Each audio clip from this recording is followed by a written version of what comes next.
Welcome, friends.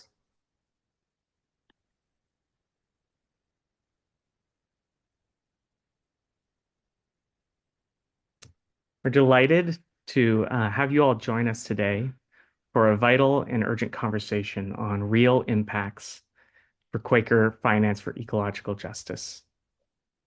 Today's work invites friends to step boldly into a radical call to stewardship, examining the massive gap between our deepest ecological values and where our money truly lies. We are honored today to be joined by two extraordinary guests who I've gotten to know very well over the last year or so, both from the Applied Economic Evolution Institute, uh, a new venture started by both Arn and Vit. So Arn and Vit, if you want to go ahead and wave to the audience so everyone knows, can see where you are. So Arn is a Quaker activist and deeply committed climate defender. He has quite literally put his freedom on the line, facing legal injunctions and court orders for direct action work both in Germany and in the UK. I think actually just a couple weeks ago, he was in a German court testifying his Quaker ministry. He brings that same fierce practical dedication to creating direct impact investment strategies that bypass the traditional stock market entirely and works towards transforming our economic system.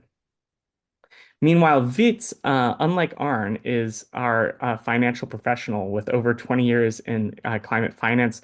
Witz and Arn formed this duo to really see how they could play a critical role in leveraging a new economic system.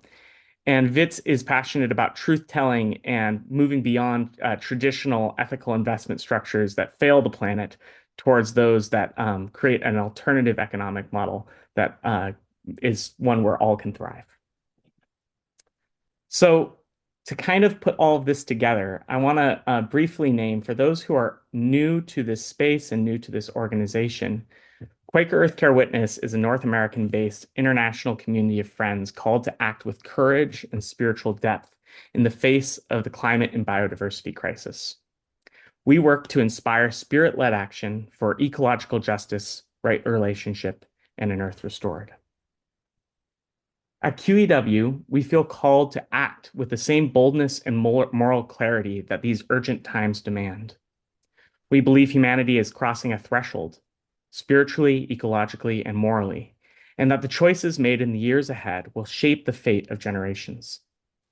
In the face of ecological breakdown, deep inequality, and rising violence, we hear a clear leading to help guide the human family towards a future rooted in humility, courage, justice, and kinship with all of life.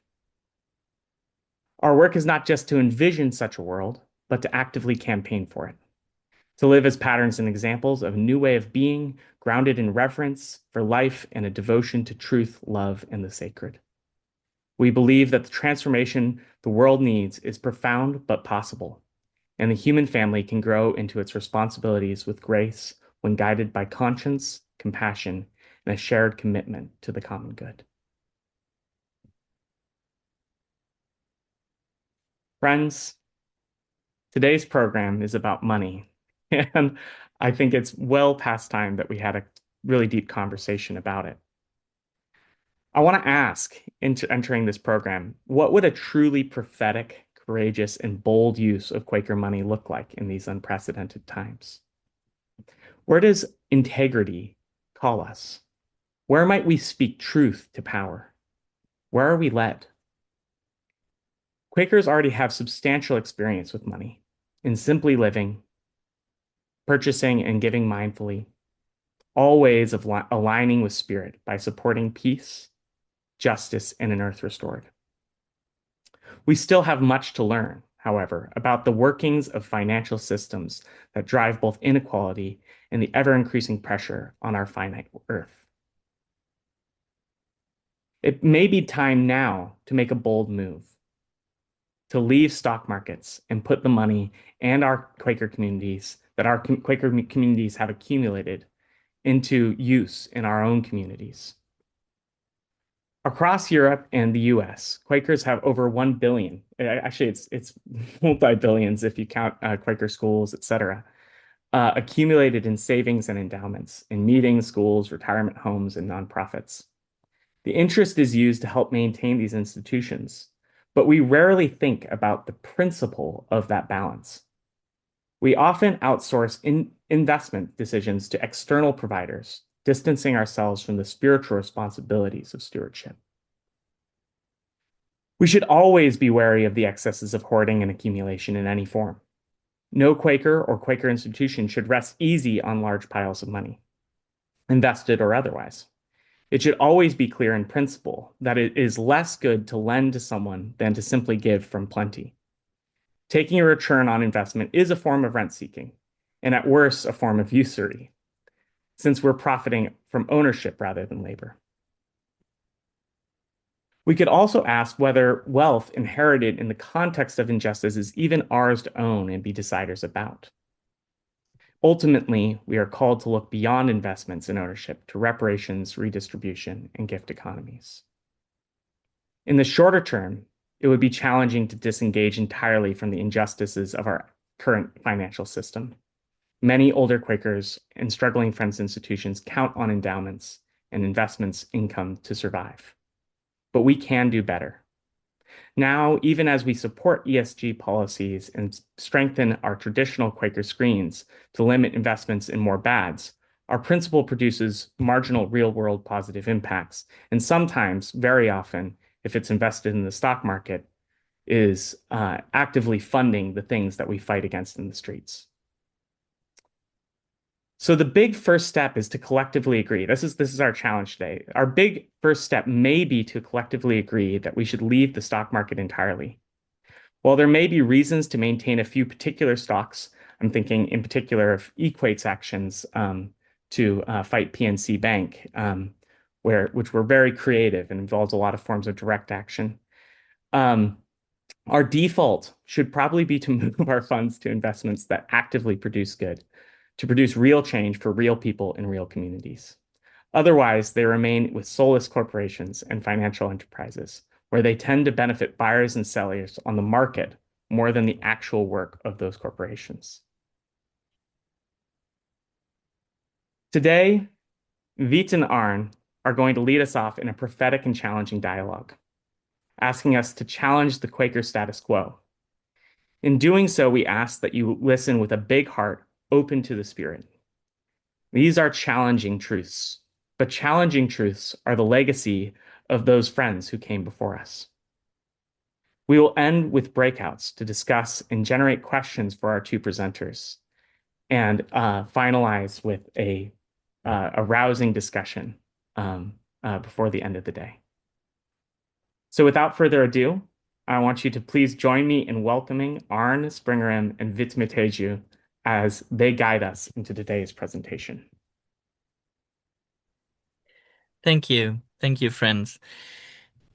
I must say, I haven't been so nervous in quite a long while. At a Quaker meeting with almost 100 people. Thank you, everyone, for joining. And please forgive us for any mess ups that we'll do. I'm sure there will be some, but our heart is in this, and that's maybe the most important.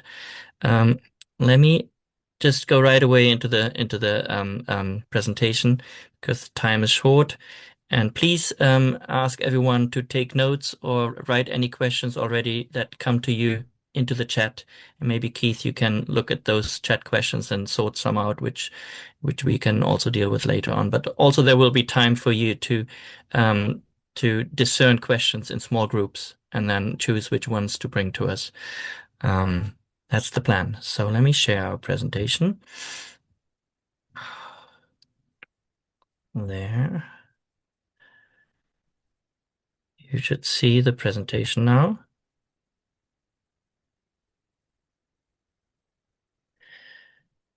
Good. So it evolves, the whole work we're doing, it evolves around the question, are we being patterns and examples in the world, to sum it up? And we started out by repeating what we as Quakers have already globally committed to. We already have committed to radical change. And these are quotes from the 2015 climate change statement, from the Pennsylvania yearly meeting statement for COP28, from the 2012 Cabra call to peace and eco-justice. And we'll just read them alternatively.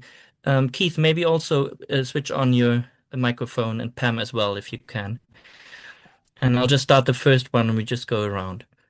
We recognize a personal and collective responsibility. Keith? We recognize a moral duty to cherish creation for future generations. Vitek? We choose to act urgently. Pam?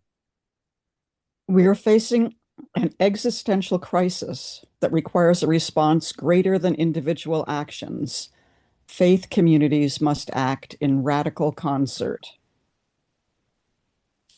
As Quakers, we are called to work for the peaceable kingdom of God on the whole earth. Keith? We call to make the radical decisions. Vitek? We are called to be patterns and examples in a 21st century campaign for peace and eco-justice, as difficult and decisive as the 18th and 19th century drive to abolish slavery. Pam? We see this as a call to conscience. We seek to nurture a global human society that prioritizes the well-being of people over profit. Thank you, friends. So why is an European institute approaching you as friends? Our institute is new. We founded it about a year ago, but we've been thinking about this for 2 years, and I know Vitek has been thinking about this for 5 years at least. We want to empower friends through corporate witness to serve as innovative, inspirational, and impactful examples and patterns to themselves and the world. The vision is bigger than friends, but we start with friends. About this presentation, Keith has already said a few things.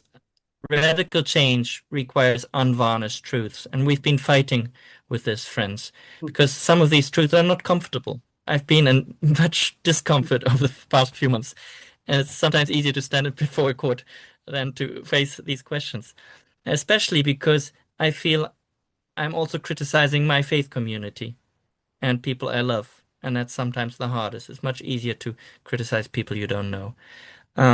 So please, whatever we say here, our aim is to speak truth with love. So if we say things upsetting, also maybe because English is not our first language, give us the benefit of doubt, please. Also, we have repeatedly some analogies in the presentation to the abolishing of slavery. And we very purposefully did that because we are in 2025-26 all clear on the evil that is slavery. We are at this point not clear on the evil that our financial system is committing in the world. So we use these analogies to make things clearer. And we're not just doing this in the US. We've been engaging over the last year with Britain Yearly Meeting and other European Quaker bodies, and have had many reaffirming conversations with many people, which strengthened me to this point. Here we are with our first webinar. So how do we walk the talk? It starts with speaking the truth. And Quakers are already very active in that in the world. We are protesting about how others invest, protesting against our government, against big banks and big investment houses. There's an excellent example in the US is EQUET. And also Quaker Earthcare Witness has been protesting and organizing around the Willow Project. I'm sorry, I have a cat. I need to quickly let it.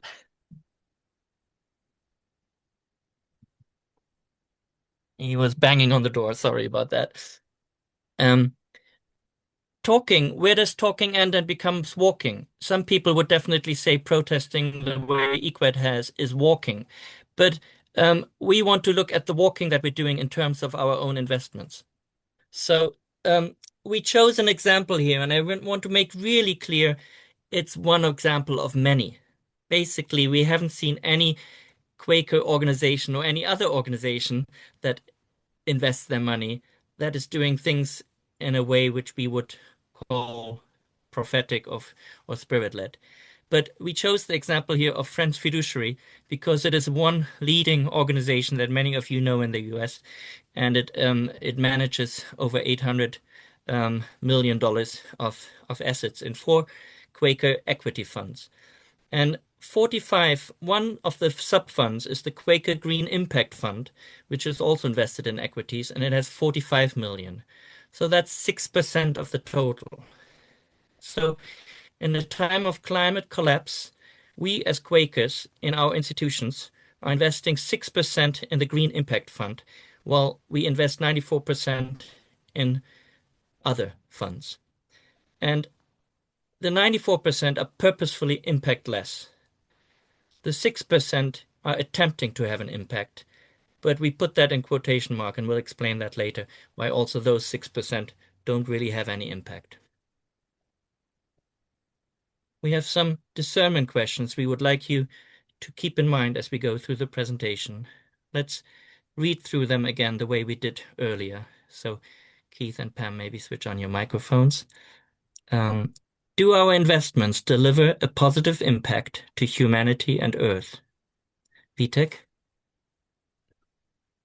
Do our investments serve as inspirational examples and patterns, not only to us friends, but to wider society? Do our choices about how we invest show that they have been made under the guidance of the Spirit? Keith? Is the centuries-old practice of avoiding harmful industries, tobacco, gambling, and arms, and now also fossil fuels, still sufficient if our investments do not actively contribute to positive change? And Will our Pam? grandchildren call our investments prophetic? Thank you. To find answers to these questions, we need to really understand what our investments actually do or what they don't do. So we call that unblinding. It's hearing and accepting the truth. We look at 4 traps, we call them.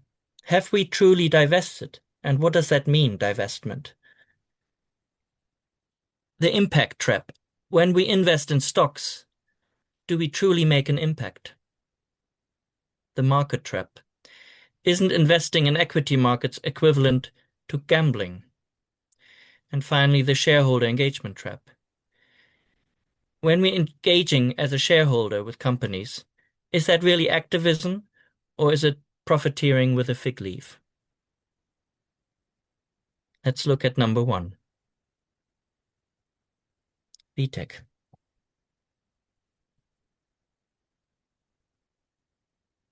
Your microphone is switched off.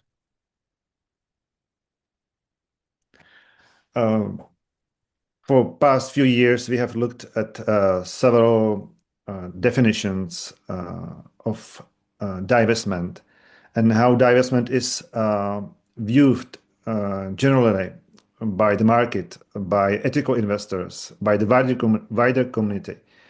And it is clear that it is mostly viewed as a divestment from fossil fuel extractors only.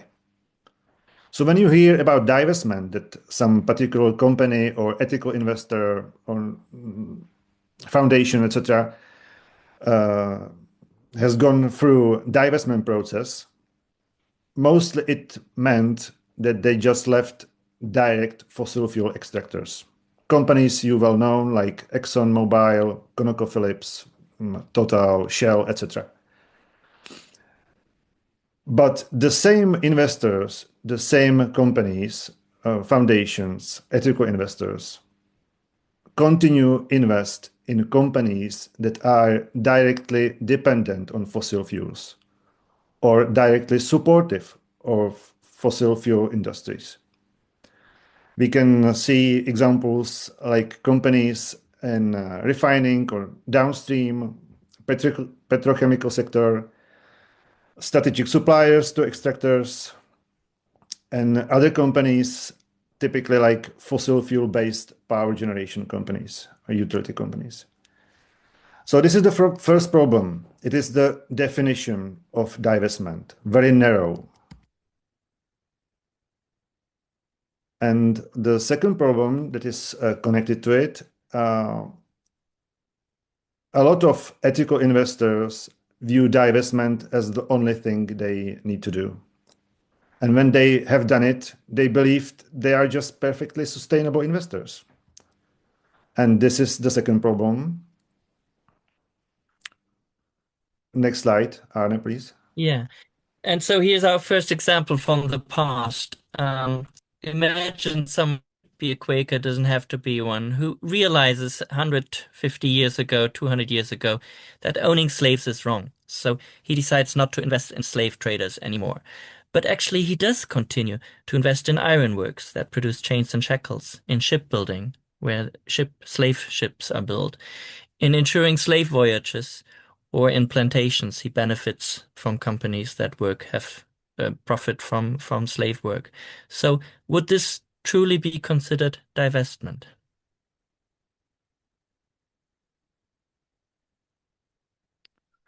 And it leads to the third point about divestment.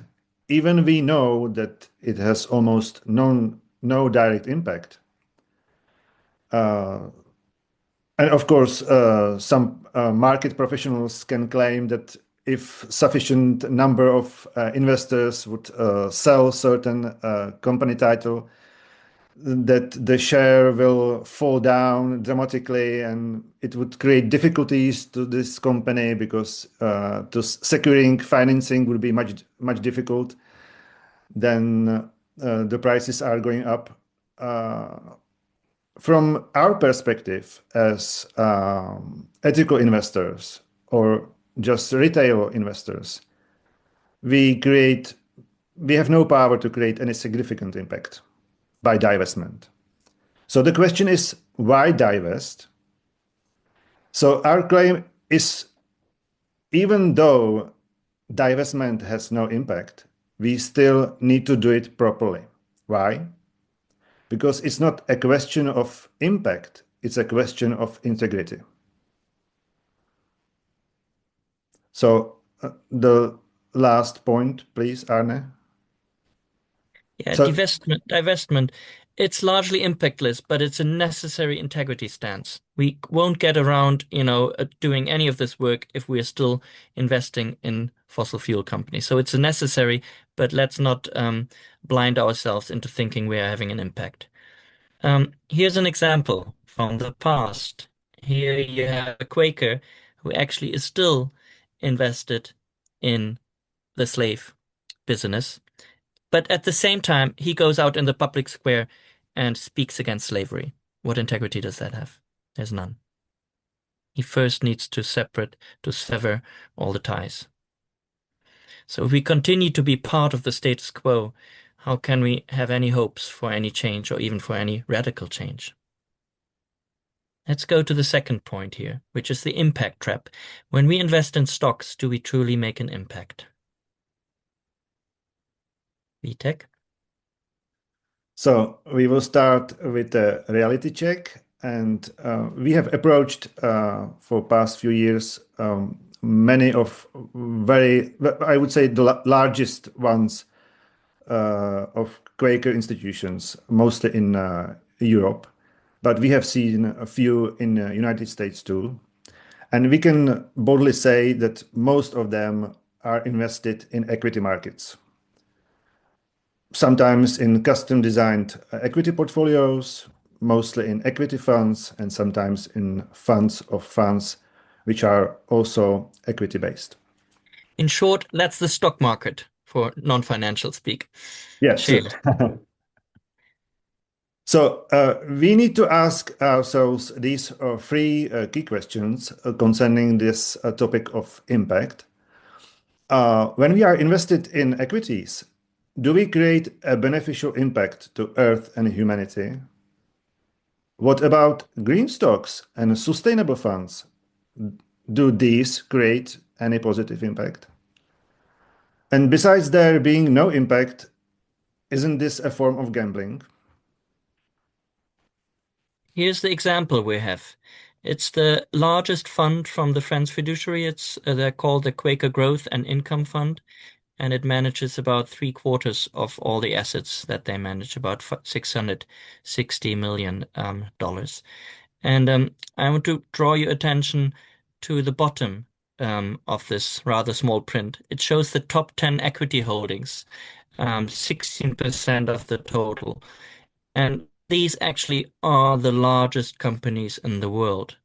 Here's another view of that. These are the same companies, the top 10 holdings, and eight of them are the top largest companies by market capitalization in the world. And then there's also Visa, number 18, and Welltower. Those are the top holdings. VTech? Again, we can ask discernment questions about this typical, and we will see basically almost the same profile of portfolio in any major or large asset Quaker body. And these questions ask, although these companies are not typical fossil fuel companies or strikingly harmful, how do these positively impact humanity or Earth in times of climate breakdown? It's an important question. Yeah. Is Quaker money really needed to support these businesses? The next question is, are we truly inspirational, impactful, and innovative examples and patterns to others to seed the radical systemic change? Or are we a silent part of the mainstream status quo? Is investing in these companies truly spirit-led or prophetic?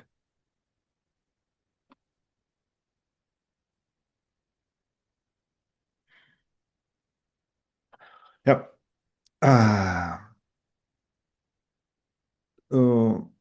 When we consider impact and why we call it impact trap, is because mostly people believe that investing in stocks somehow impact the companies or their businesses. The fact is that when we buy publicly traded shares, we only pay the previous share owner. The target company does not get a single cent from this transaction.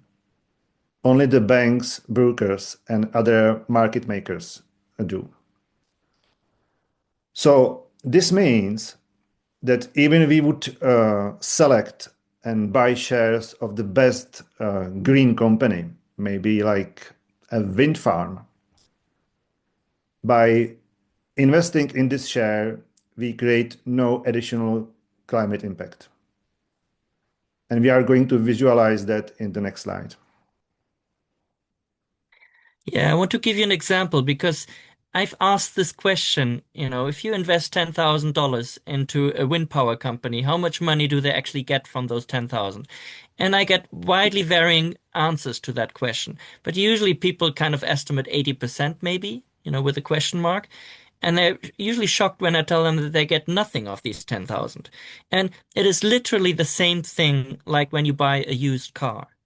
If you see a car like this 2018 Audi car on the street with a sign on it for sale for $16,000, and you arrange with the owner that you actually buy the car, how much does the Audi car company get? Nothing. They've already sold their car a long time ago. Now we're just changing ownership. And actually, this is what the global stock market looks like. 99% of all stock investments, and that's $300 to $400 billion daily, are just shifting ownership from the left to the right. It's completely impactless. Of course, we can argue, it has some impact on the exchange rate on the stock rate, but who are we up against? We're against some big players who own 30% of that stock. They actually shift the changes. So, and as Vitek said, on a daily basis, brokers and banks are making from this business model about $6 to $8 billion. That's the transaction fee. So no, buying stocks will not have any solar being built, no renewable energy. There's no lives being saved by that, even though if you invest in healthcare company stocks, and also you're not changing the economy to a healthier one. There's just no impact. And we have to do better than that. So let's look at the third one, the market trap. Isn't investing in equity markets equivalent to gambling? Gambling is a strong word, I think. And Vitek, I'll let you take over. Okay. Again, maybe we would just start with the definition. And when you actually read many of the textbooks, economy textbooks, and even the sources like Reuters, etc., you will see that most of the definitions are very close to gambling, and they routinely use the word speculation on price rise or price fall. And I just wanted to use the quote from Benjamin Graham at the bottom of the slide. Benjamin Graham was actually the key teacher to Warren Buffett, who I guess most of you know very well. And Benjamin said, speculating becomes mortally dangerous. You must never delude yourself into thinking that you are investing when you are actually gambling. And maybe This the has key, been, sorry, keep going, Vitek. Sorry. yeah, maybe the key issue is where from the profit is derived from. It's not derived from work or from additionality. It's derived from continuous price changing on the stock markets, on the difference. Therefore, some maybe you have heard the terms contract for differences. They are actually investment vehicles that play only with the price difference. And we wanted to support the claim that we are talking about gambling generally. Even some of you or some Quaker institutions are successful in investing in stocks. Definitely, there are some of them.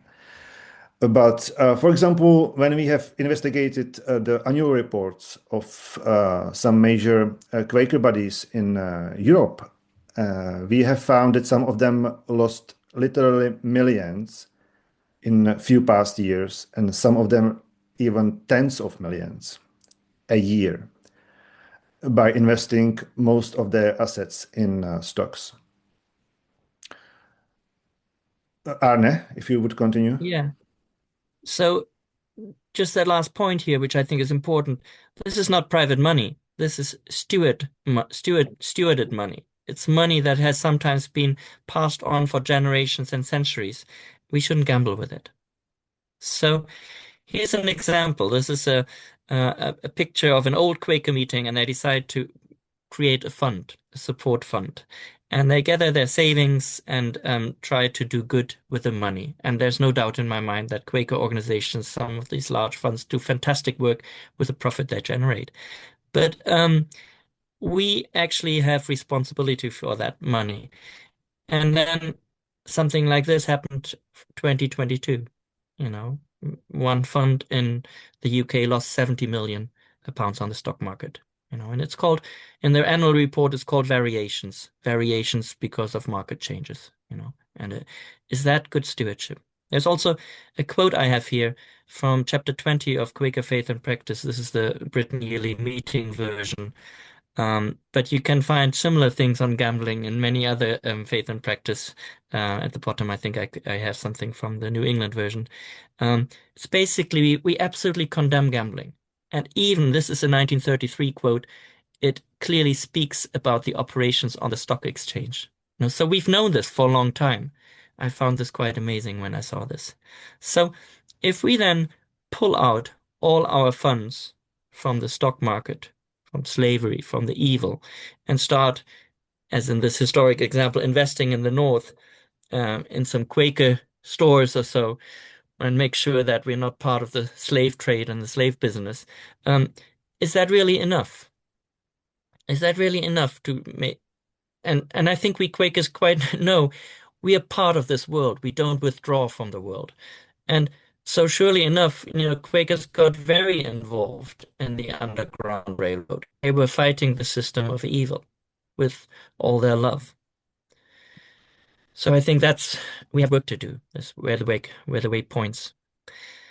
The last point we have here, and there's many more, but these are the four we picked, is the trap of shareholder engagement. Um, are we really impacting something, or are we covering up our profiteering with a fig leaf? Vitek? This is actually one of those topics driving the most friction when we talk about ethical investments. Because even though the topics like divestment or ESG metrics, etc., are for some ethical investors already outdated, shareholder engagement is quite popular still for most of ethical investors. We are not claiming that shareholder engagement is wrong. Definitely, if you want to engage in activism and buy a share of a particular company, maybe one share of a Shell, and each shareholder meeting do your activism with Shell against fossil fuel extraction, it's great work. And there are many individuals or even focused NGOs who focus on shareholder engagement. The problem is, Arne, click. Yeah. The problem is the amount we are invested in these Oh, companies. So if we have quite a lot of amount, like $1 million in that company, and we're profiting from that investment, um, and then we say we're engaging with them, we're writing a letter, we're even having a meeting with them, or we're making phone calls. Actually, we would call that out. Such investing, even though it's labeled as sustainable, ethical, responsible, with impact, green impact, or with integrity, we think it's greenwashing.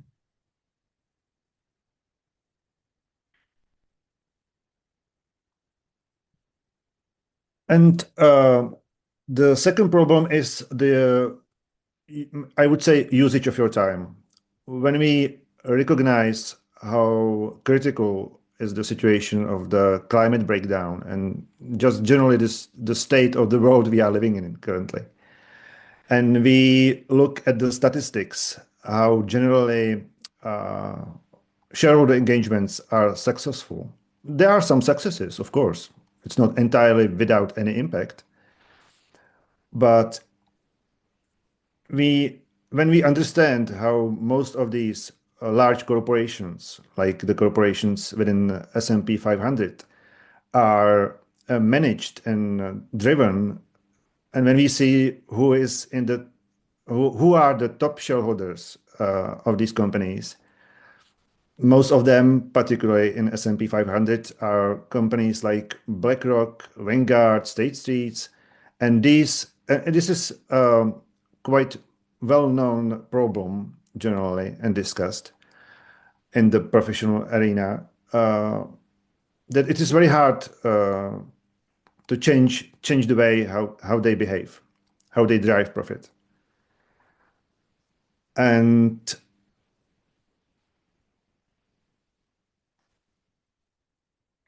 It's basically yeah. these three companies, BlackRock, Vanguard, State Street, they own the world. But then they don't own the world because they actually manage their investors' money. So it's a very complexly built system. But I think the bottom line here is the results of shareholder engagement at this time, it delivers negligible results. So the key conclusion here if we want real systemic change, and I think we all agree we need systemic change soon, this does not come from engaging the system. It comes from redirecting capital away from passivity, where our money right now, it's not really impacting anything. We need to move into direct impact and show that an alternative world can exist. So let me walk you through one example here again.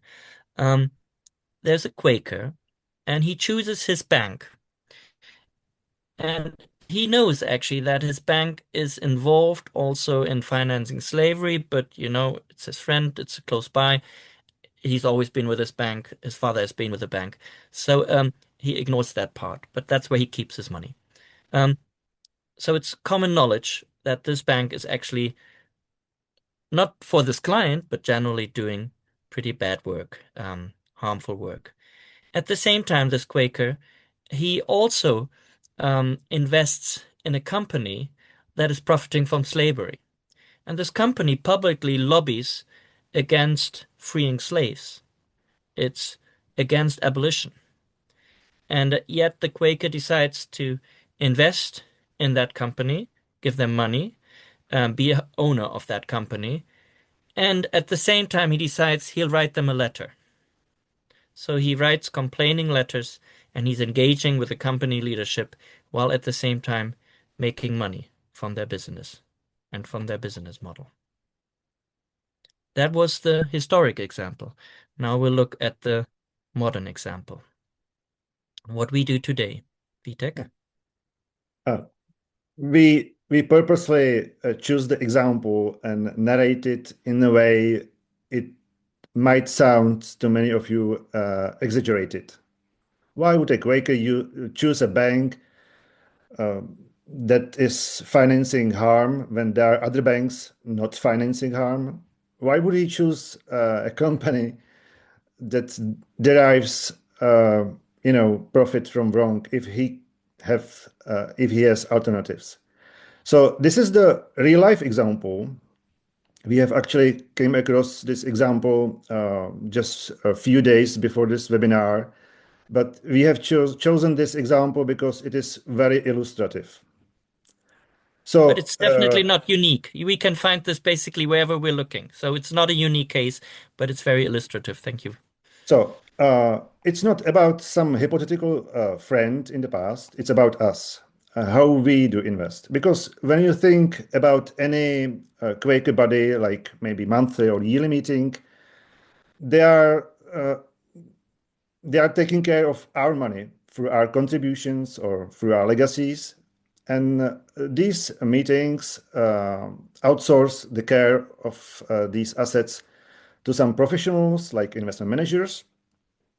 And imagine this manager would choose a bank like US Bank, bank that is publicly known for financing fossil fuel extractors, bank that is publicly known and criticized for financing military armament producers.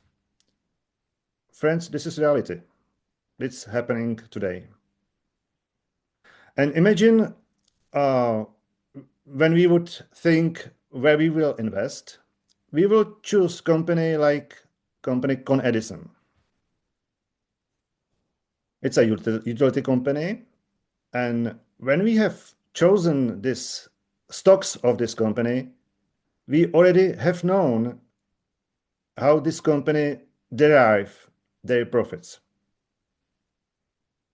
This company owns 7 plants, energy plants, generating electrical energy in USA. And all of them are generating energy through burning natural gas. But they create great profit. Later on, we have found out that this particular company actively lobbies against important climate actions. Maybe you would say that would be the last cherry on the cake to decide to leave this company.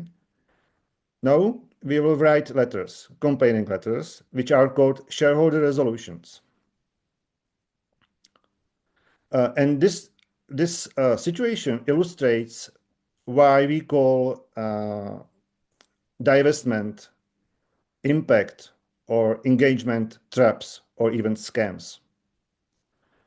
Because thinking that it's okay to own or co-own a company and using the profits generated from burning fossil fuel, that is okay, just wait years that maybe some potential change will happen. It's called profiteering. We have to be honest to ourselves. Thank you, friends. We are at the end of the first part. The second part will be much shorter and much more upbeat. Keith, Aaron, you want to say I want to something? jump in just really quick to mention a few things. So first of all, I just want to mention that this is a pretty broad practice in the largest Quaker institutions. It's whether it's Guildford, Earlham, Swarthmore, Haverford, Britain Yearly Meeting, uh, most of our yearly meetings, we're generally divested from some of these, we're not actually funding Raytheon. We're not funding uh, uh, ExxonMobil. But these examples on here because we know that Quakers are funding US Bank and Con Edison. That's not a speculation, that's a fact. And the second thing I want to say is that I think that there are a lot, and we've mentioned Friends Fiduciary once or twice. I just want to say I think Friends Fiduciary has been a fairly bold organization in terms of its attempts at shareholder engagement. And they succeeded, I think, in 8 different shareholder actions last year to push these companies. And really, I think the thing that we're looking at is even though there is clear and obvious positive impact for trying to shift the behavior of these companies, the question is whether giving them buying shares in a way that might raise those stock prices and increase their capacity as it's kind of like voting. It's like every little purchase we make kind of adds up slightly, right?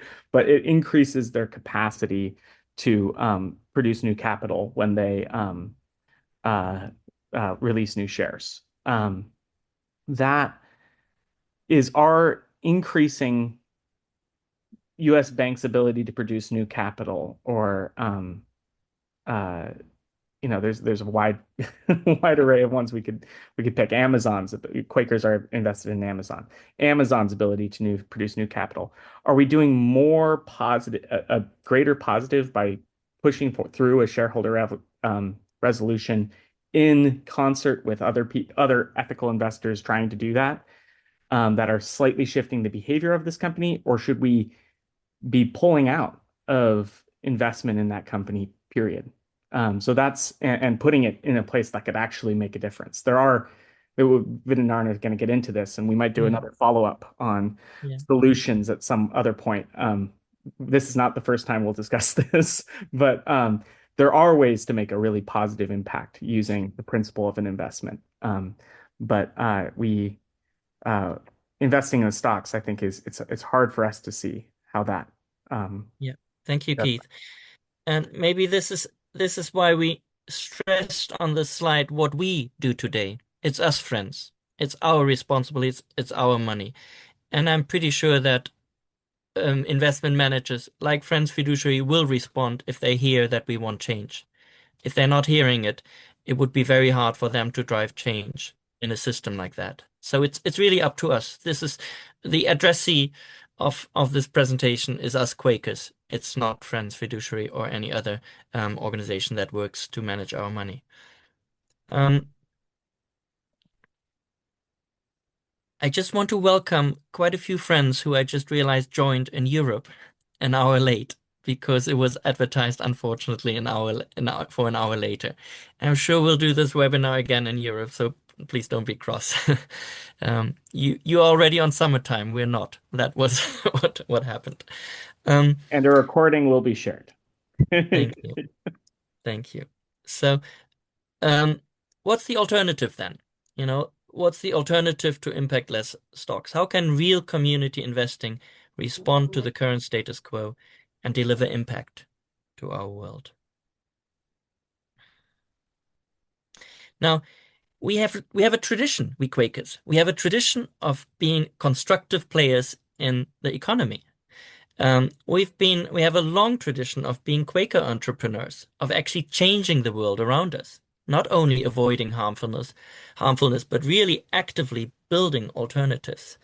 Great example is the Friends House in London. It was built thinking, how can we finance this for the centuries to come? They built it twice as big and renting out half of it. The Rowntree family in England, there's two huge funds, each one with 300, 400 million pounds. The Cadburys, Lloyds, Barclays, John Hopkins University is a Quaker foundation, Joseph Wharton, companies like Western Union, Sandy Springbank, they all have Quaker roots. So we actually have been in this business. And we really want to encourage us, as George Monbiot said, let's roll up our sleeves. We got work to do, It's not enough to just say we've divested from extractive companies. So how would that look like? And also we want to stress this is not a utopia that we are presenting here. These things all exist already in the world, but they're tiny compared to the size of the regular economy. That's why we haven't heard much about them. And actually, if we ask financial pros, they're not likely to recommend these things. So let's look at them. What we want to achieve is to actually take on the risks of ownership, real ownership, take the benefits and the risks and put in place mitigation so the risk can be managed. Because there is risk in entrepreneurship. There's also risk, of course, in being in the stock market, as we demonstrated. But we need to be much closer to what we're doing with our money, and that's when we can also get the benefits from that. So we need to depart from the harmful system. We need to have real world impact. Our planet and life on Earth really needs that.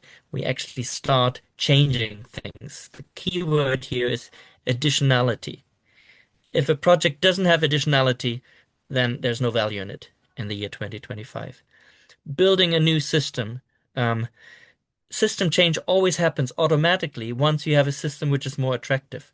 I think what we can do with our money can be so much more attractive than what's happening right now with our money on the global stock market. There should be predictable and fair benefits. And all these things are financial tools that can be set up. That's the work that VTech has been doing for 25 years for family offices. And that's why eventually we came together doing this work. To do this all transparent and inclusive, to get more people involved, that's where the potential lies. This is not about a few billion that Quakers have. But if the Quakers really start transforming how they manage their money, other churches will also look. Other churches will follow suit. And that's where we've been historically. And I'd love us to get back to that.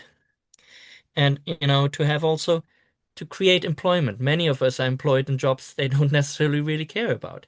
And it would be fantastic if we actually created a new economy where people could just step in. So let's look at some real life example. This is from a project that we looked at about a year ago, and we created these real life examples as generic examples. So there's something real behind it, but we don't want this presentation here to be about selling you an investment. It is not. This is about unblinding, about you understanding that we have a problem, and basically getting your interest. And we're sure that if you're getting interested and want to follow up with this, we'd be happy to help you. So, for example, a solar park or a wind park, it could be owned by a company which is run and owned by Quakers. There would be a project preparation, a land purchase, and the construction. That's where the money is. That's where the counter value is. There's a real land, a real hardware behind it. It would deliver steady income for decades because we will need energy, and plus about 5% return per year. It needs to be managed. It's work, but this is a real example. It would create local job opportunities, and we could look into transferring ownership in the future to the local community, like a cooperative. So Once the money has returned that we invested, let's pass it on. Let's give it to other people. And all of it would be so-called collateral secured, that you cannot actually lose the investment. That's a key issue here. Um, Even when a project goes bust, you don't lose the money. You lose the profit maybe, but not the money. That's a key point. Second example, VTech. Okay, there are many great companies who, with their innovations, they directly save lives. Not hypothetically, but directly. Uh, Again, there is an example we have chosen that is very interesting, and it provides some sound profit. It again is secured by collateral. This is actually very important topic. Maybe I will just touch it to it a few lines, because most of people who speak about alternatives in the investment universe, they know these alternatives exist, but generally they are viewed as highly risky. And many actually ethical investors experienced loss of money because they have engaged with alternatives. The problem is there were no collaterals, or they were not secured by collateral. So there is a really vast variety of approaches how to approach alternative investments, and we are not offering investments that would be too risky or not comparable to the risk mitigation level of stocks, for example. And actually, there is another interesting point.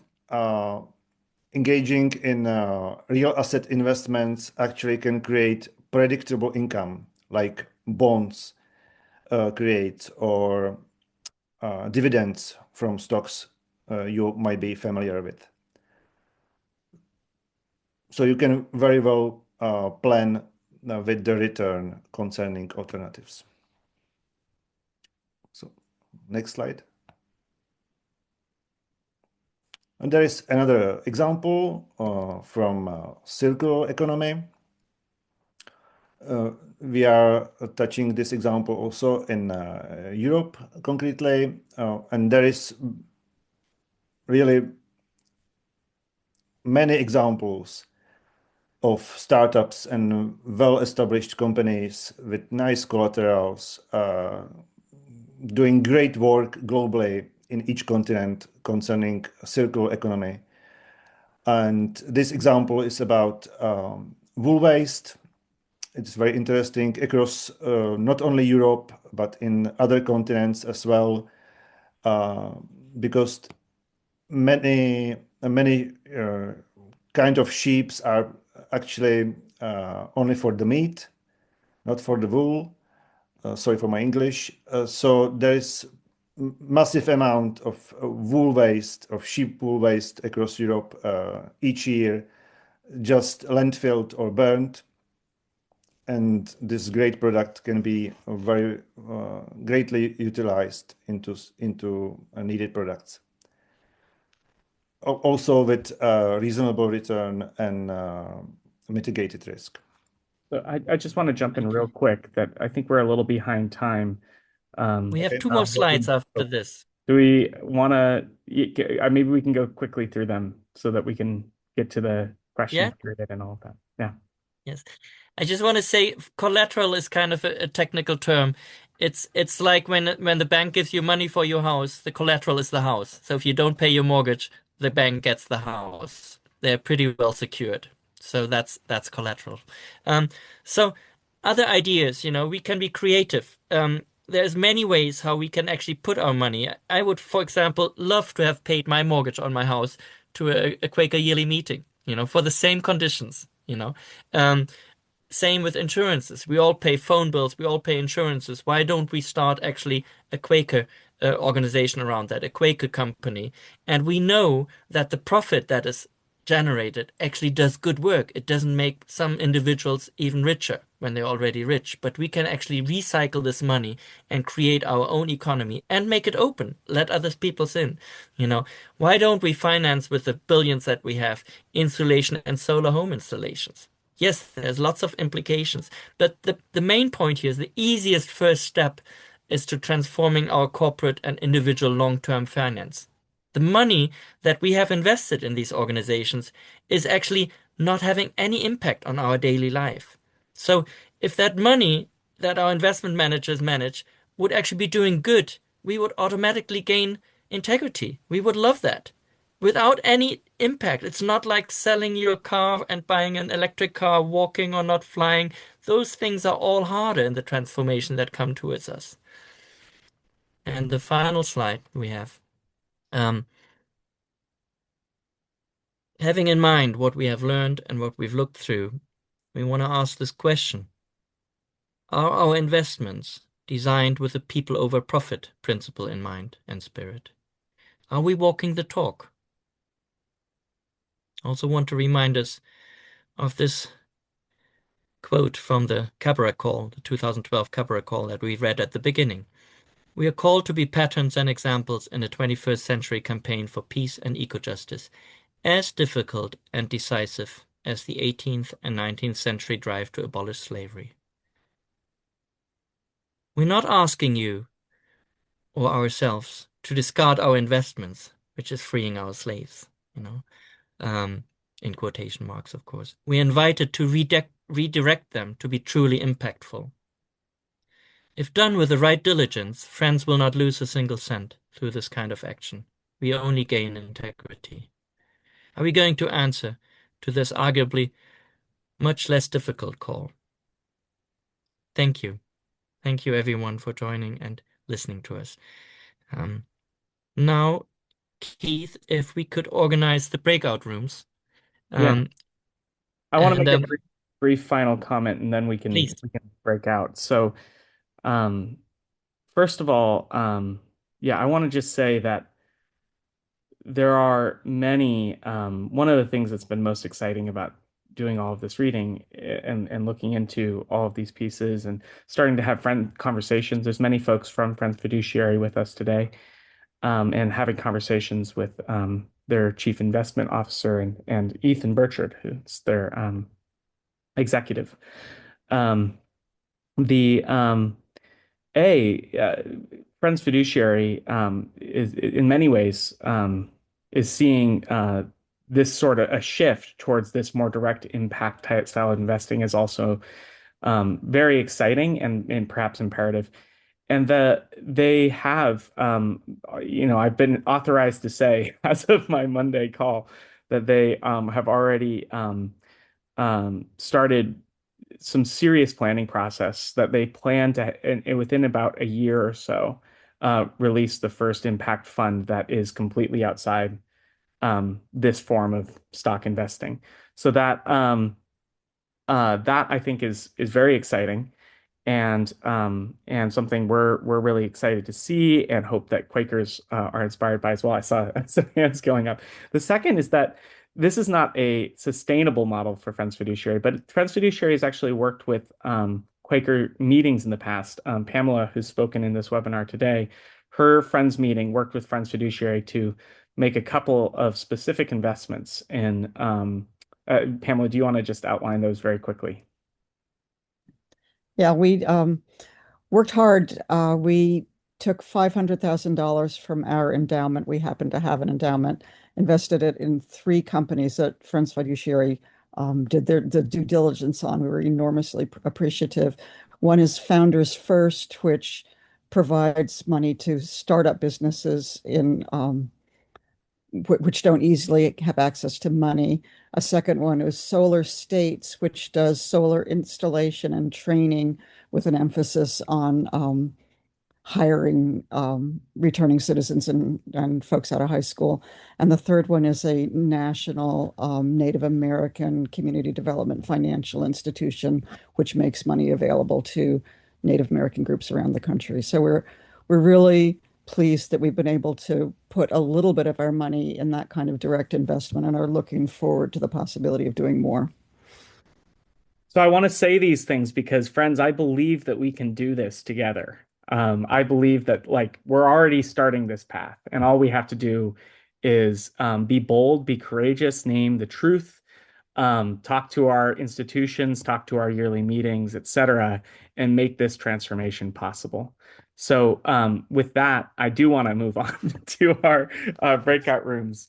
Arn, go ahead and Yeah, let me just say we're going to break you down into groups of five, something plus or minus, and we ask you to quickly decide who will be the note taker. Um, and the question is to having lots of new material to digest to formulate questions for Vitek and for me, you know. And then maybe as we get back after, what do you think? 10 minutes? Probably shouldn't be more than 10 minutes, right? Because so we have some time. We can go a little bit longer over the time, but some people have to leave. So let's be back at 20 minutes past the hour, and then have the note taker write the most important question into the chat, and then we will try to answer them. So can we just say thank that you. one more time, Arn? One more time to make sure everybody heard it. Yeah, your job is to create questions for us. If you have some pressing questions, we want to hear them and we want to be challenged by them. So in your group, find some questions that you really want to ask Vitek or me, and hopefully we have an answer for that. How Okay. long do we have?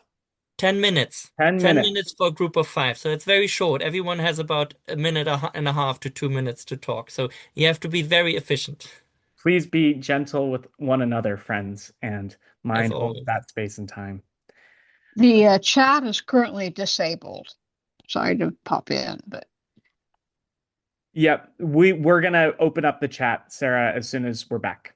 okay. All right, everybody. I'm gonna open all rooms, and we'll see you back here at 11:20 or 10 past the hour, 20 past the hour, 20 past the hour. Okay. All right. Thank you so much, friends, Another one. being with us now. Oh, there we are. Okay, I'm gonna go ahead and mute all of our participants really quick, just because some folks might still have those mics still on. All right, everybody, we have 10 minutes left. I would love for folks to begin posting your questions in chat now. The chat is open, and it's just copy, paste, whatever you need to do to drop it in there. And we're going to pick a couple questions to answer before our time is up. And then we're going to, Vit and Arn have generously agreed to stay on for an after session for anyone who, after our closing, wants to stay on to continue this discussion. So we're going to close for all those who need to close at the build time and stay on for any who would like to maintain this. All right. I am looking at the chat now. Vit and Arn have asked me to select a question or two. So please get those questions in here. They're flowing in.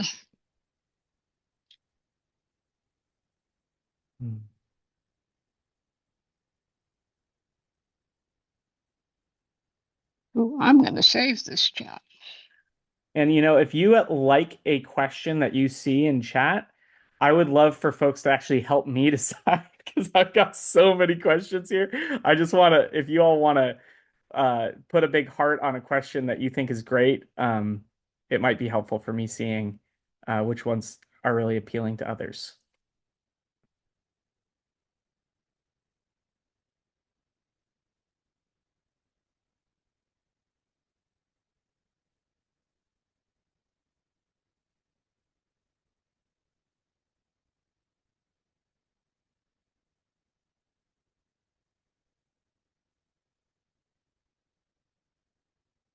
Hmm. just pick one, we get going, and then you buy time for for picking the second Okay, one. well, I've got my first one. Jonathan Betzall asks, how can individuals act immediately? Practical examples would make it possible for first courageous individuals to act, and others would follow. I'd like to answer that. I think we're at the beginning of a process, and people can choose to act individually with their own money, but also they can act towards the institutional money, of their Quaker meeting, their yearly meeting, the Quaker institution, alumni, maybe a college that they went to. So that's immediate action that is possible. Um, and I think it is necessary because the the change will not happen tomorrow. It's a process. We are engaging in a process. We have to do this as quickly as possible. And what will help us if we are outspoken about this, if we actually get together, if we start a committee in our meeting, if we get together with other people, confront them with the information that we have, start discussing it, discerning, this is all Quaker process that we can actually use for that. And we can start right away because the change in the way we invest will not happen on Wednesday, Thursday. VTech. I would like to add, let's start with the most easier one. And we have seen not only in Quaker bodies, both in the US and in Europe, but also in our personal private money, just start look at your own bank. Who you bank with? Yes. Is this bank publicly criticized already? We have many options. Just leave the bank. That's the first, most easy integrative step. Thank you for that. And I just want to say that there are many firms that do that you can invest with that are impact highly thought of impact funds. I'm going to let friends do their own research there. We've done some of ours, but I'm not going to be recommending any. I also wanted to say I think it's really when Friends Fiduciary releases its own impact fund, and we can, you know, encouraging your Quaker body, your yearly meeting to say, we're in the stock market right now. We need to be out of the stock market. I think QEW is going to be providing more resources and form letters to encourage friends to make those sorts of changes. So be on the lookout for that. But I think there's, the personal changes that we can make in our banking and then the collective changes that we can demand and ask for in our collective institutions. So wanted to name that. We have another question from Karen Atchison. How can this help create a non-money based, community resource based economy for future generations rather than one based on money? Hmm. That's an excellent question. I think we need to take this one step at a time. I think maybe I'd hope in the future we find better ways than money to exchange goods, and have a sharing community. But right now, our focus is, as we called our institute, applied. We want to be pragmatic. This is not a utopia. This needs to be workable. So let's work within the system that we have, including using money, but making sure that we're having an impact. Excellent. Veet, do you want to add anything to that? No, that's okay. So by God, everybody, there are so many questions, and I think I told Veet and Aaron that we'd have about 50 people here. Turns out we had 100 plus people here, which was wonderful. But we're also a little strapped for time on all of the questions here. I have saved the chat, and I will make sure that that goes out to everyone as something that any of us can access in terms of the questions asked here. We plan on having future webinars. I've talked to Friends Fiduciary about them presenting and talking about some of where they're planning on going. Vit and Arn, I know, are very fired up about doing something to focus less on the problem, that was today, and more on solutions. But I think Quaker, one of the things that we've really seen throughout this process is that Quakers could be doing so much more to make a difference in the world around these things and to remove ourselves, frankly, from things that damage our own integrity.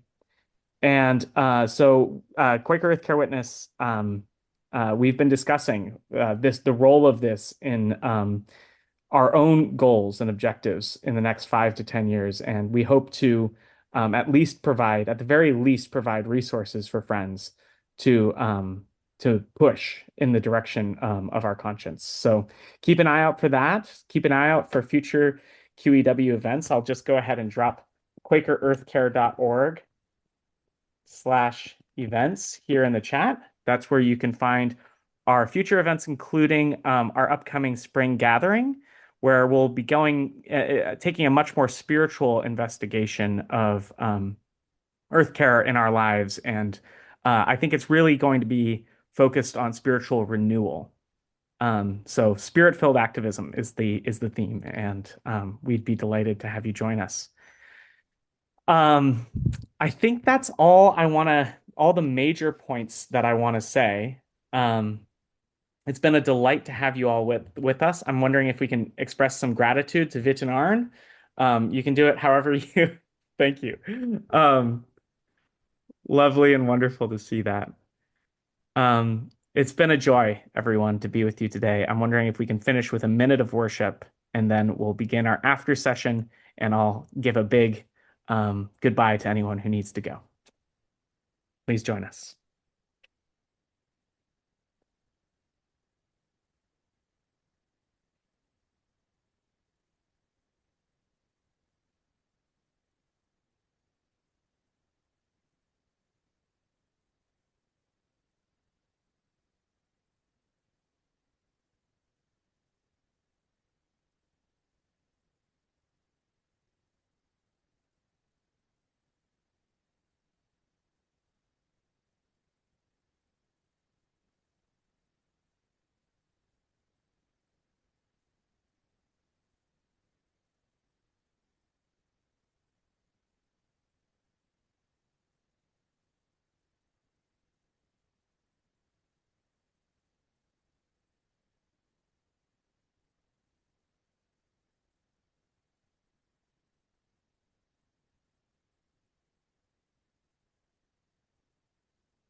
All right. Thank you, friends, for joining us for that moment of stillness.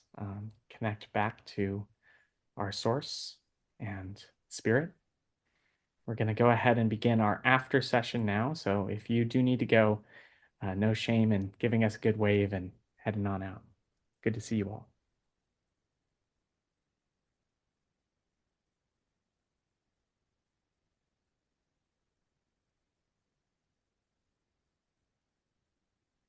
So I think Yeah, if friends. if you don't mind me kind of emceeing here, Vince and Aaron, how would folks feel about I wonder if we could do some raised hands.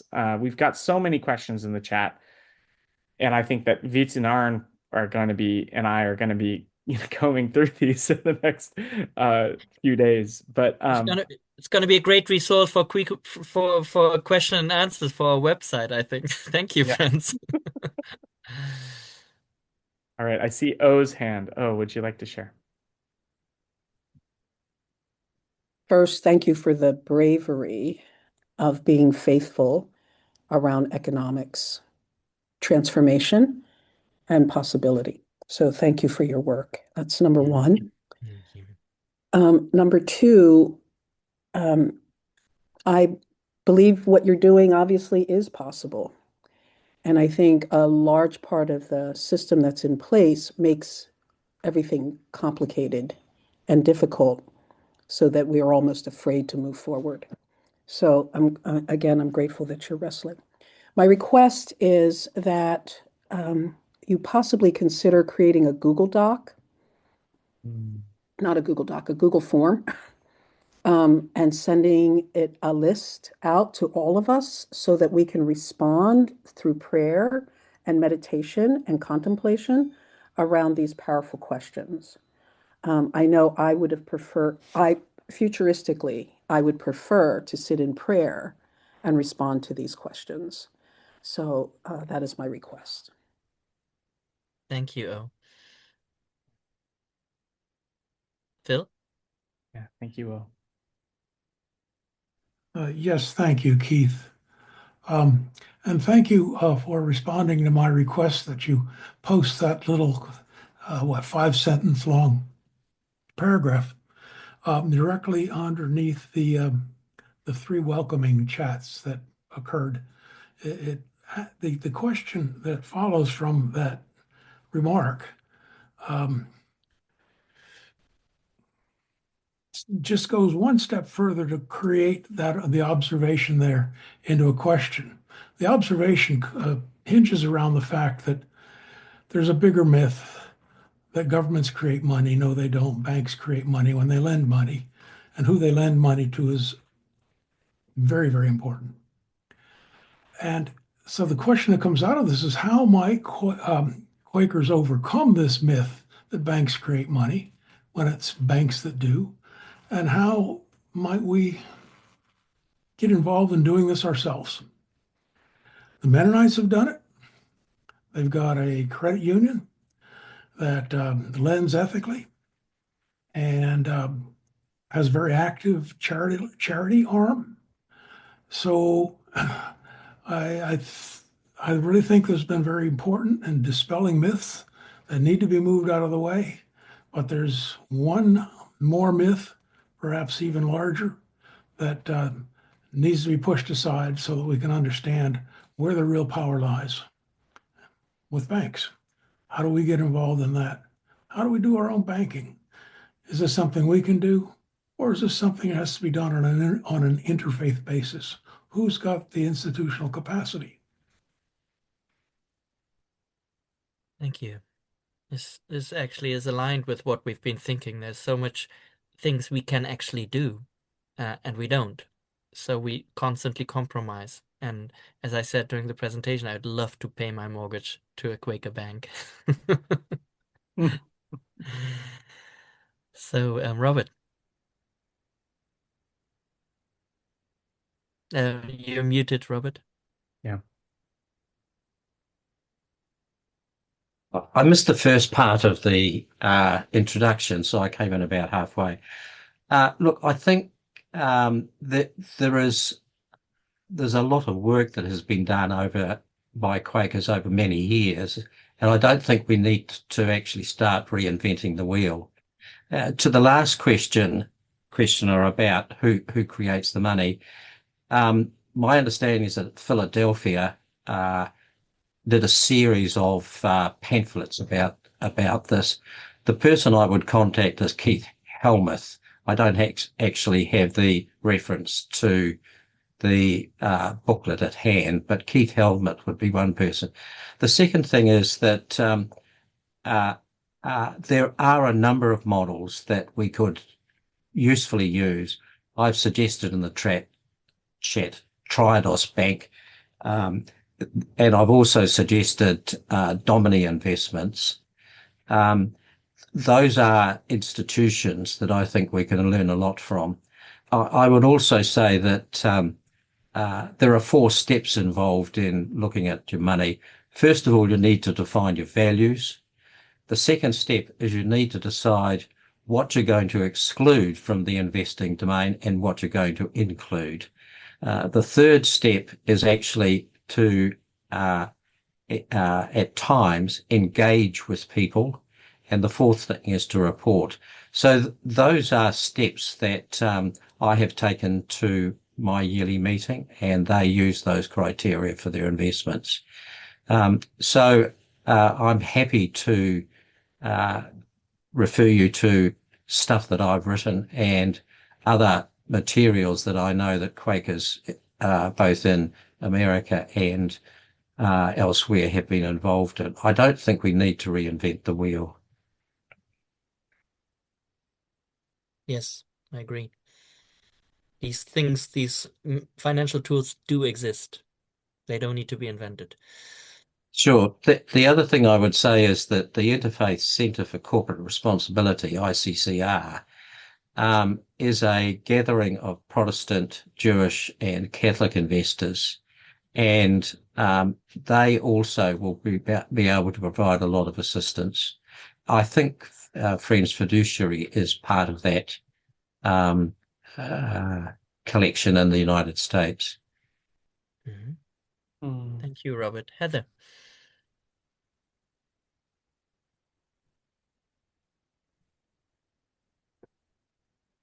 Heather, you're muted still?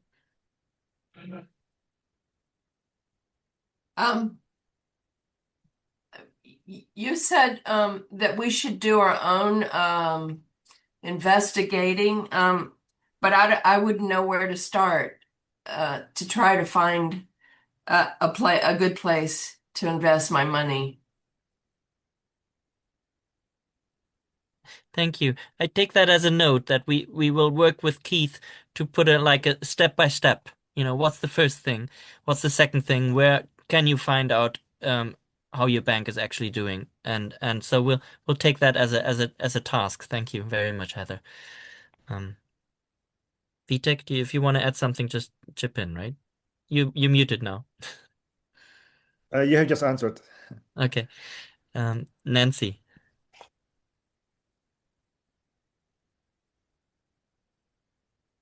Thank you very much. First, let me say how much I appreciate the moral clarity that you were able to combine with with the understanding of how investments actually work and hold that up against our integrity and really frame the issues beautifully. So I'm very grateful for that. That said, I want to pick up on the kind of what are our next steps? What are the next steps needed? And inside that, what aid could QEW in particular provide? Where could we partner? Partly, I'm hearing a great need for education of each other and beyond us, of other faith communities, just the basic understandings of what you said, as well as knowledge of as many promising alternatives as exist out there. Thirdly, the possibility of QEW creating a working group around these topics has enormous interest to me because it's underneath everything else. And that said, my question is, and this is not exactly at the utopian level, because it's too important. I'm thinking of some of the issues Daniel Schmachtenberger and others have raised are underneath everything else. We have the demand for 3% profit every year in a planet that cannot grow the human economy 3% every year. It's an ecocidal agenda. So I just want to bring into the center a recurring conversation are the things we are talking about doing, the questions we're posing, helping us better understand in practical terms what it means to move away from that suicidal imperative. That's it. Thanks. So I want to jump in real quick, Arne, and then I'll pass it back over to you. First of all, I just want to say we have a lot of interest in doing that kind of work as Quaker Earthcare Witness, and one of the big challenges, and you heard this in my initial remarks at the very beginning, is that changing how we invest at some level is one step, and there's many other steps that friends have alluded to. There's one friend who went as far as to say, "What if we just didn't have money at all?" And that, there's a worthy conversation there, but it's also just worth noting. I think we said that lending money. There's a way in which investing money at all is part of why we have a machine of growth. That why the economy needs to grow every year is because we count on it for our retirements, for our whatever thing that you think you're waiting for to grow. That's for your savings account, whatever it is. That's actually that's what's causing the economy to grow every year. So it's deeply embedded in our own expectations. And obviously even more so embedded in the expectations of our oligarchy. But um, the um, the second thing I want to say is that Vita and I had a very deep conversation beforehand about giving practical lending advice, and we're not going to do that today. Partially because we're not legally set up to do that in any way. And we also just we want to give better resources, but we need to do our own due diligence in providing specific, making sure we're meeting specific legal guidelines in any sort of advice that we give. And we're not that far along, but we will be in the not too distant future to provide a better, probably at least from Quaker Earthcare Witnesses' perspective, very general advice. We're never going to provide specific advice because that's not our professional expertise. But I just wanted to name that as one reason you're not going to hear from us today, invest in this company, because it's actually bad practice for us to do that. Just wanted to say that. Okay. Vitar, Arn, any comments there? And then I know we've got more questions. I was just intrigued, just a quick comment to what Nancy said. I was intrigued, Nancy, by what you said, because when Vitek and I started these discussions 2 years ago, it was actually about financing activism, because activism is underfinanced. That's where we really kind of started on all of this.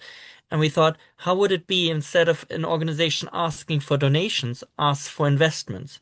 And the profit is actually the activism. So you get your money back, you don't lose any money, but the money actually works and does something good. It wouldn't be invested in the stock market. It generates a profit, but that profit doesn't go back to you, the investor, but goes into doing more good things. So it's like the investment does good work and the profit does good work. So there's many different ways where we can bring this and basically, have different ranges.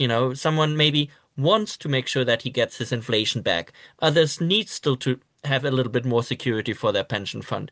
But others actually have plenty, and they would love to have a tool which they won't get offered in a bank where, they do good. So thank you, Nancy, for that comment. Bernie, let's keep going with you. Thank you.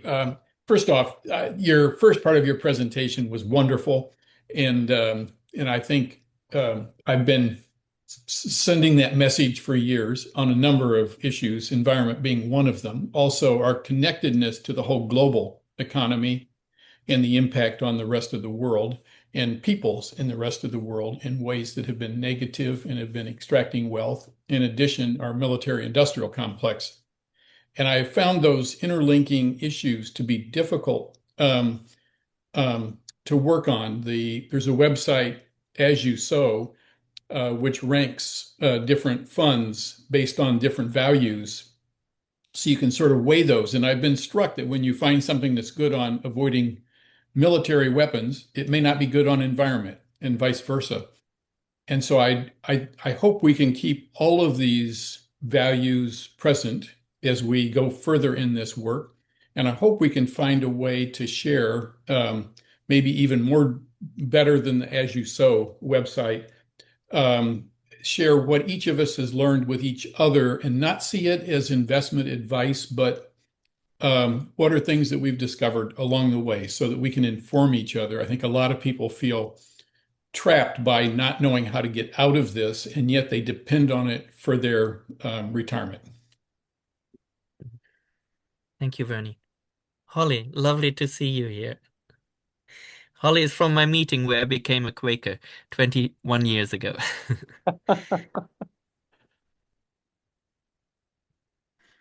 Hi, good to see you too, Arne. What strikes me about this, and I put it in one of my questions, is that there's part of I see the system, it's hard to change this because there's a huge group of people who are not a part of our economy, or if they are, we're talking about investments and gaining, like we want to see more money coming back from what we give. But when we invest in education, healthcare, that sort of thing, we don't get back money.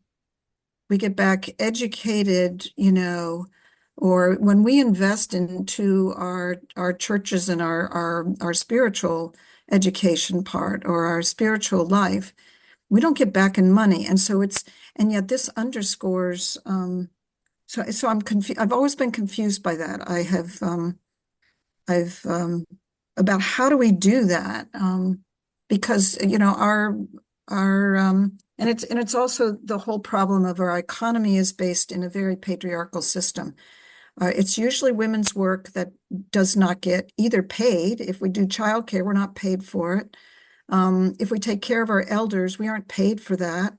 And if we do work, we're not paid enough to be able to support things. So that whole piece in there is confusing to me. And I would say one thing that also struck me is that up here we have a Grange and I looked at the history of the Grange, and the Grange had created back in the late 1800s, right after the Civil War, a community, almost like a economic system that helped to address some of these problems where farmers could not get loans from banks. And so they created their own credit unions. They could not get insurance for their crops, so they created their own crop insurance or whatever that they said. And basically it was all based though on small communities. So I find it hard to try to look at, it seems like we need to create our systems within small communities, but that get information from, so like if you all can act as sort of like gathering information, and we meet in our small communities, whether it be in our monthly meetings, to discuss these issues and say, what can we do locally? And then get ideas from each other through you networking or helping us network. So that's sort of where my interest is. Thank you. Thank you, Holly. Vitek, do you want to respond to that? Well, for some businesses, it's viable to start it locally immediately with few people, with few families within a village, of course. For some, it is very difficult. For example, the insurance. If you would found an insurance initiative in your local village, and then a tornado will come, you will all lose your houses, including all the money within the local insurance company. So some businesses requires wider approach, but we as Quakers, we are global community. We have, tens of thousands of friends in the United States. Similarly, well, a little bit less in Europe, but we are big. We can afford to do insurance, community insurance. We can do Quaker mortgages to our houses, etc. We can do these very big things. We can ask around those of us who think they have enough and can now don't need to actually gain more and put this money to good use. They keep their principle, but their money can actually do good work and can finance, as Holly said, childcare, elderly care, and all these things. We live in a money world of plenty. There's no scarcity about money. The problem is how we deal with it. And that's something, if we could unlock that potential, it'd be amazing. Vivian. Thank you for everything. All your initiatives here. It's wonderful, and all the participants. I'd like to make another connection with Friends' focus on racial justice and investment, and that I'd like to tie it into a leader in that field, the founder of the NAACP, W.E.B. Du Bois, who grew up in my town and is now being recognized here finally after many years as W.E.B. Du Bois back in 1907 published Economic Cooperation Among African Americans and convened a national conference on Negro business development and cooperatives. And this, there's been a lot of very good academic and social economic support for the racial justice, but not for the economic aspect, the financial background to it. Not until much more recently, contemporarily, I don't know the date, it was in 2014 that of the Cooperative Hall of Fame inducted Jessica Gordon Nembhard. She has a PhD and she's a professor in New York at City College. And she wrote a book called Collective Courage, A History of African American Cooperative Economic Thought and Practice, because until recently, there was great racial discrimination in terms of investing in any local initiatives that helped people who were, not part of the ruling races at that time.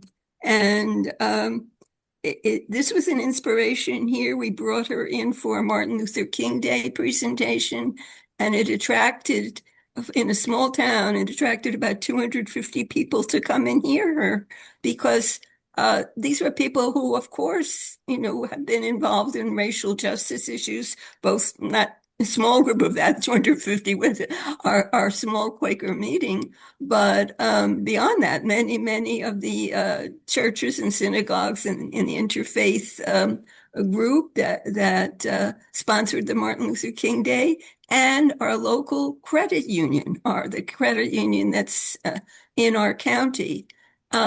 So I would just like to introduce that as another aspect of this major effort that you're making, but I think one that can engage people who may otherwise see this as less important than continued work on racial justice, which is a continuing challenge. And I also would like to encourage, I saw in the note something about a credit union that was a Mennonite credit union. I don't know about that, but I know that many people in certain areas of the country do have credit unions in their communities. And that's another alternative. I would say credit unions and then locally owned banks before you go up into the big national corporate banks that are backing so many of the things that we're concerned about. But credit unions should definitely be on your agenda if you please consider that. Thank you. Thank you, Vivian. Johanna. I think we'll have time for just these last two hands, and then I'll make a final comment here. I guess this my question is changing as I'm listening to other questions, but it is based around early stage investments. I think that was a thing that you didn't concentrate on because it has inherently a greater risk. But when you're closer to the people who are starting something, and you can know more about the people in the company and the work they're doing, I think that is a possibility of investing in a business or a technology that business is bringing about, the people who you think are trying to do good in the world. And although it has a higher risk, in the long term, it also has a higher profit potential. And I was just thinking around that. I know that my spouse has been mentoring people coming out of universities with climate related things, things being hardware systems, chemistry, that sort of thing. And so that's something that we've just started doing. And I think I would like to do more of that, both in that climate world, but also I would love to invest in that local bank or that local credit union in helping people who maybe haven't had an easy time getting mortgages and that sort of thing, that being really in the early stages of something, so you're closer to the intent, I think can be very powerful.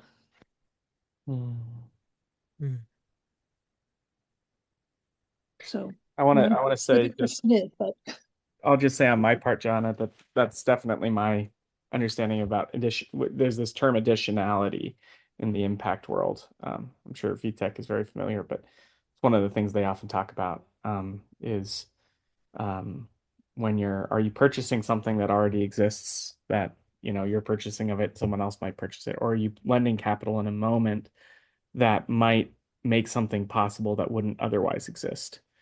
And if you hadn't taken that kind of bold step. So there's things about additionality, and the other term is concessionality. Are we willing to accept lower returns in order to have a higher impact? What I've learned from VTech over the last 2 years is that, yes, there are sometimes risky investments, but there are also tools to make sure that you cannot lose the money. There are these tools to really, that collateral, and that actually is a possibility to back up your investment. And there's different ways to doing that. And I'm not the expert on that. VTech is.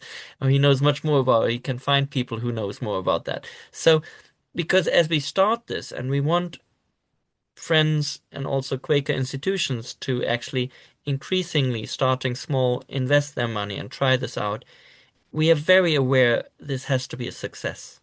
If it's not a success, it ends, and we cannot afford we cannot afford a failure. So we need to put extra safeguards in there, and maybe that will cost a few percent of returns. So what? Quakers actually have enough money. We do.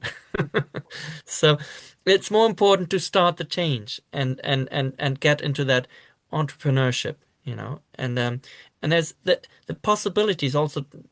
What the speaker before you said, Johanna, the possibilities are, Viviana, I think it was, the possibilities are huge because we all have our own life passions.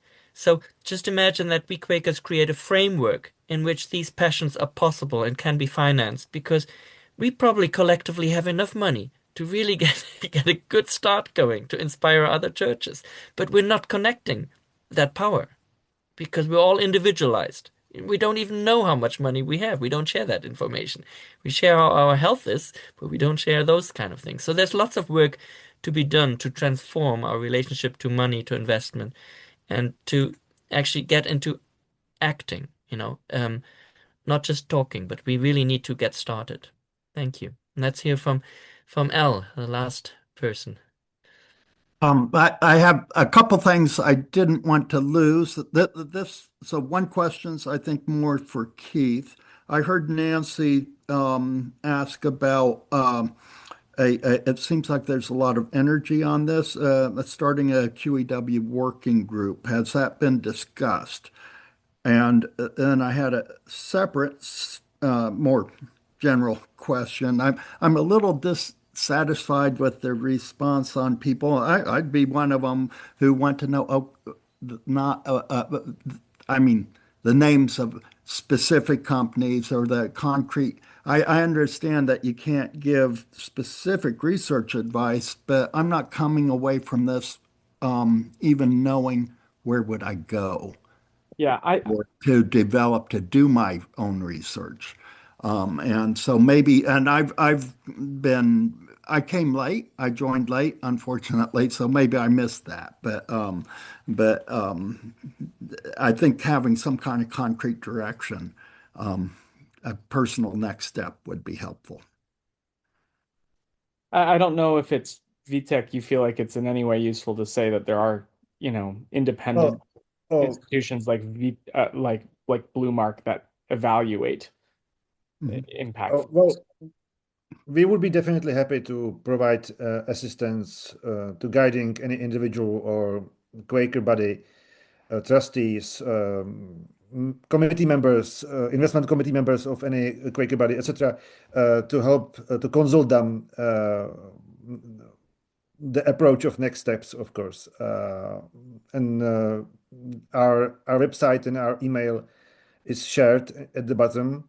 But we believe And we understand that not all friends have the same level of understanding of financial investment universe. Some of you are probably maybe investors yourselves. Some of you just don't want to hurt the word money at all. But we believe that the first step is actually understanding why the things we do today are very wrong and are directly against our Quaker values. And if we will understand this clearly, the demand for the change and alternatives will be much easier to achieve. And they are there. For example, I heard from some of you about startups and similar approaches to investments. These are very well-known, researched and practiced and studied. Maybe you have heard about the term venture capital, and many of these approaches does not have to be, too risky. As Arne said already, there are many approaches that mitigate the risk and provide reasonable return because I understand there are questions like the profit is inherently wrong, etc. But one of the large focus of our institute is actually about corporate money. And even though some of our Quaker buddies can afford to spend down or, decide that all of their assets will be just used for grant making, there is also a large percentage of Quaker buddies like monthly and yearly meetings, colleges, and some other foundations, and they need to, run on the profit. Even though we are not happy with the word profit, maybe we can use benefit later on and make it much more aligned with Quaker values. But we need to face the fact that there are Quaker buddies, they need to generate each year something to cover their costs. And also through the usage of these costs, help us within meetings, etc.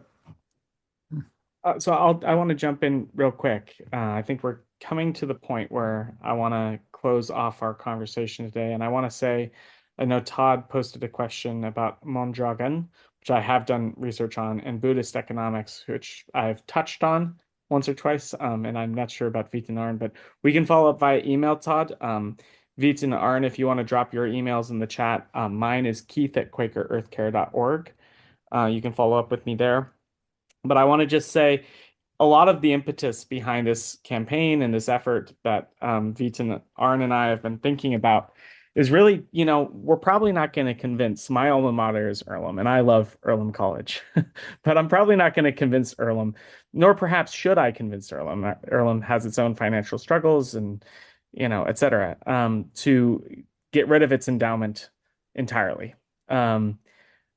I probably wouldn't succeed even if I thought that was the ethical approach, right? But I think we could very well succeed at convincing them that they could invest their money in a way that could make a real difference in the world, rather than in a way that would be damaging.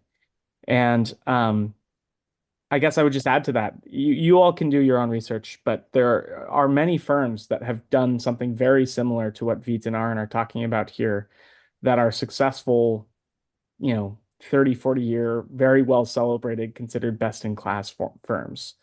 So it's not a wildly speculative thing. We could talk more about it in detail at another time. But anyways, there's much more for us to discuss here.